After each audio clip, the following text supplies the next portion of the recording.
Hey, Shalom, Shalom. Barakatah Yahweh, Barakatah Yahweh. Barakatah Yahweh Shai. Barakatah Yahushai. All praise to the Most High, Yahweh, Yahweh. Bahashem, Yahweh Yahushai. Shai. Double honors to the elders and the apostles of the nation of Israel, better known as the Great Millstone. I'm the brother Yerah, and I'm here with another brother, Tawabash. and we're just gonna do it on the road, real quick. I had something we could go into, unless you had something. Oh, that's good, yeah. Okay, and the brothers in Chicago, I believe, yeah, it's the brothers in Chicago. They did a sit down um, around Isaiah, the 53rd chapter. No, Isaiah 54 and 3. And the video is basically a response. It's titled, "Thy seed shall inherit the Gentiles. How then can Gentiles inherit themselves?" Right? So that's a good topic, and it should be thought provoking. It should provoke the thought of, okay, well, damn, okay, how does this make sense? And so, of course, knowing, we already know the answer to this, but I went on a Bible commentary to see what, so-called scholars are saying about the topic, and basically they're trying to mesh in, all this fluffy, feel-good stuff, um, which is not at all what the scriptures are talking about. And they mangle stuff, and they're trying to alter and change doctrine to corrupt understanding, because there's a long wind of explanation, whereas every other verse is a short in explanation. So they're pulling in all these precepts and trying to validate, Double tap. right, trying to validate a lie, basically.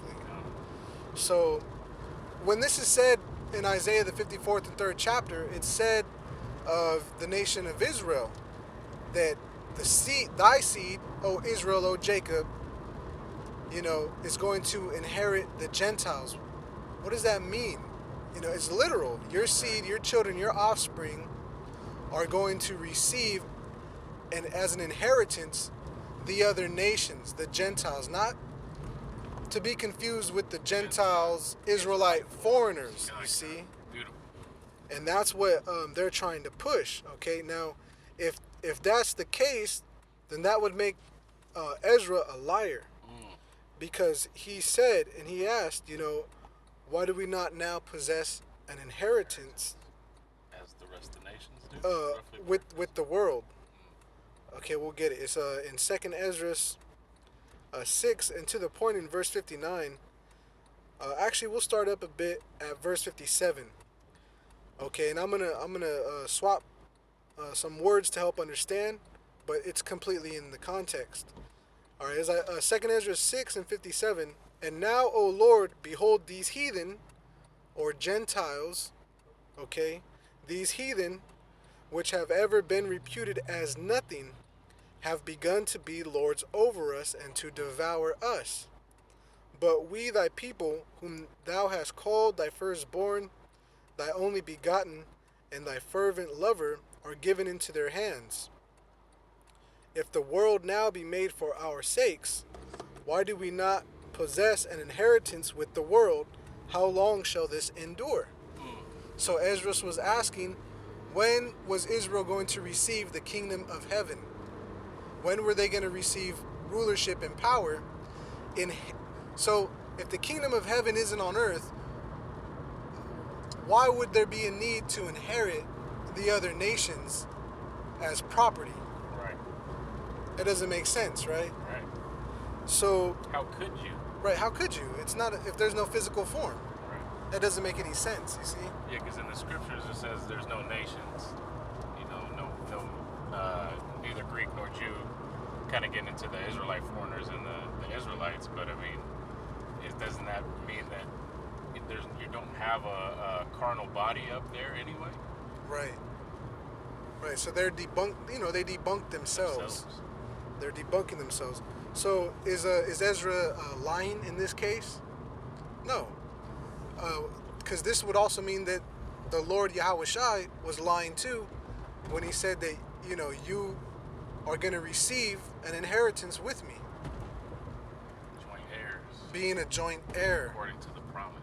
according to the promise. This all goes back to Genesis. In the beginning, it was all set up and made manifestation. In the beginning was the Word, and that Word was made flesh. The beginning in Genesis was Yahweh Shai in spirit, and then he came in the flesh, and he's going to return again in the flesh, and he's going to be present with us forevermore. So when it says in Isaiah 54:3 that thy seed shall inherit the Gentiles, it's talking about the heathen. Thy seed shall inherit the heathen, the other nations, as promised. Okay? Now they try to like fluff it up and say that, you know, it's so much to read, but it's basically on the Bible study tools. I think it's a Matthew Henry King James Version commentary. Okay, but it's got a lot of a what do you call it? A Jewish propaganda. It's got a lot of Jewish propaganda, which, you know, if they were the right people, there'd be no need for them to force the, you know, certain laws that they're putting into play where you cannot criticize them anymore. Right. Because within this definition itself, it goes against what they're doing in the laws of man, which shows that they're not the real Jews. Right. That little Holocaust was not a captivity. Right. That wasn't a captivity where they went in captivity by ships, and where they were scattered and sold as slavery, where they wouldn't be able to be redeemed by a man. Right. They had swim teams. They had extracurricular activities. They could play instruments. The doors open from the inside of the so-called gas chambers. There was 6 inches of space under the floor on each door of a gas chamber. Those were not gas chambers. Those Edomite rats were dying of typhus, right? And yeah, okay, they were at war with the Germans or getting beat up by the Germans, but it's because of their lewd, cruel activity in the Germans' country. Yep. So they don't fit any prophecy, even though they try to mangle the scripture and mangle understanding to fit. It still doesn't fit. You can tell when you might, as they say, finesse a puzzle piece into the wrong spot, but the color is hot pink in a blue sky. Yeah. It's like that's not part of the sunset of that dynamic. So you easily spot it. It doesn't make sense. Right. You see. So this is what they do. I'll read a little bit of this from the Bible study tools. It says, and some of it is contradicting. Okay, but like I said, they got a huge breakdown for this, which makes no sense compared to the other verses, which have a small breakdown. So let me pull it up. So pertaining to verse 3, I guess there's 3 different points they're trying to make. And the first point is, it says, it is here supposed that the present state of the church is the tabernacle state. It dwells in tents like the heirs of promise of old. Its dwelling is mean and movable and of no strength against the storm. The continuing city is reserved for hereafter. A tent is soon taken down and shifted, so the candlestick of church privileges is soon removed out of its place. So like this is pertaining to verse 2, or that was pertaining, I believe, to verse 1. This is 2. Okay, this is the pertaining to verse 3. It says, it was a proof of divine power going along with the gospel that in all places it grew and prevailed mightily. It broke forth as the breaking forth of waters on the right hand and on the left hand, that is, on all hands. The gospel spread itself into all parts of the world. There were eastern and western churches. The church's seed inherited the Gentiles.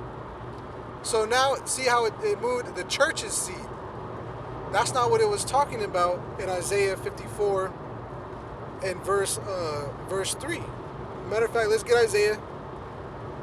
Let's get. Grabbing Isaiah for me too. After that one. Yep. I think it's 14. So Isaiah 54, and let's start at verse 1, right? It says, "Sing, O barren, thou that didst not bear, break forth into singing and cry aloud, thou that didst not travail with child, for more are the children of the desolate than the children of the married wife, saith the Lord. Enlarge the place of thy tent, and let them stretch forth the curtains of thine habitations. Spare not, lengthen thy cords, and strengthen thy stakes. For thou shalt break forth on the right hand and on the left, and thy seed shall inherit the Gentiles, and make the desolate cities to be inhabited." Okay, this is talking to Jacob. In verse 5, it proves it where it says, "For thy maker is thine husband, the Lord of hosts," or the King of armies is his name, Yahweh, "and thy Redeemer, the Holy One, the Redeemer, the Holy One of Israel, the God of the whole earth shall he be called." See, so he's specifying Israel, Yep. not the church, the nation of people, That's right. not a church, Spiritual right? Israel, as the Jehovah's Witnesses like to act like. Right. That doesn't apply here. Right. Which scripture did you want? Isaiah. Isaiah 14 and 1. Baruch Hashem. Okay, Isaiah 14, verse 1. I believe that's it. It says, "For the Lord will have mercy on Jacob, and he will yet choose Israel, and set them in their own land, and the strangers shall be joined with them, and they shall cleave to the house of Jacob." Right. So, hey, can I say? Yep, yep. So right there, the Most High is saying that He will yet choose Israel and put them in their own land. Now, did the Most High Yahweh B'Hashem Yahushai B'Hashem Rakak Wadash put those rats in the land of Israel? Now, you could technically say yes, by His power they are there, but that's not the end all be all. That's not His chosen going back to the land. Right. Right. Because if they were in the land, Peace. right, the fulfillment of them coming into the land, of the real Israelites coming into the land, is peace on earth. That's right. And we're going into a time of war, famine. It says that animals are still eating each other. Yeah. The scriptures say that time of peace, even the animals will be at peace. The wolf and the sheep will lay down together. Yeah. That's not happening. No. So yeah, that's a good observation. You see, because the scriptures are either true, well, they are true, They are true. but the way that people put them world. together are either contradicting or non-contradicting, and the Bible does not contradict itself. You can have clerical errors in English.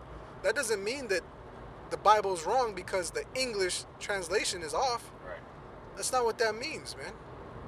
So, because you got people so arrogant and proud on the English language that they demonize, the wording of it. Yeah, there's should be more on that. Getting it more into the point. That wasn't the Con, verse 2, and this is set them in their own land. Okay, that's that tent being established, and it's going to be made wider by Israel inhabiting and ruling the entire planet. That's right.